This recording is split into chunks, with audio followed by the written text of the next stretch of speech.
আপনারা প্রথমে এই স্ক্রিনের এই ভিডিওটা একটু দেখেন, তারপর আমি কথা বলতেছি। ইস, চিন্তা করেন ছাগলের কি আর্তনাদ।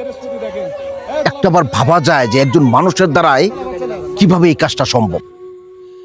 একজন মানুষ কিভাবে দাড়ি টুপি পাঞ্জাবি লাগায় সে এইভাবে অমানবিক কাজটা করলো। আমার না আসলে বুঝে আসে না যে আসলে আমরা মানুষ হয়ে কিভাবে এই অমানবিক কাজগুলা করি, আমরা কিভাবে জানোয়ারের মতো কাজগুলা করি। একটা জলজন্ত কুমির আসতেছে আর সেই কুমিরের সামনে একটা জীবন্ত ছাগলকে কান ধইরা টাইনে নিয়ে যায়।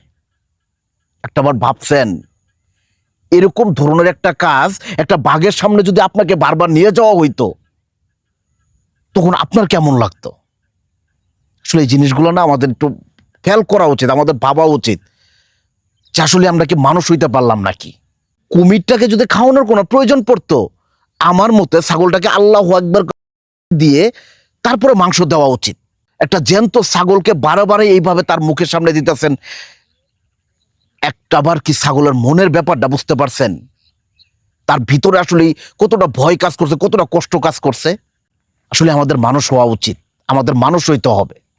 আসলে এই লোকটা সম্বন্ধে আমার তেমন কোনো কিছু বলার নাই, শুধু আমি একটা কথাই ভুলে যেতে চাই, আপনারা এই ভিডিওটা এত পরিমাণ শেয়ার করবেন আর এত পরিমাণ কমেন্টে মতামত জানাবেন যে এই লোকটার কি শাস্তি হওয়া দরকার, যেই শাস্তি বা যেই শিক্ষা হইলে আশেপাশে মানুষগুলোও শিক্ষা হবে, কেউ আর কখনো এরকম অন্যায় কাজ করবে না।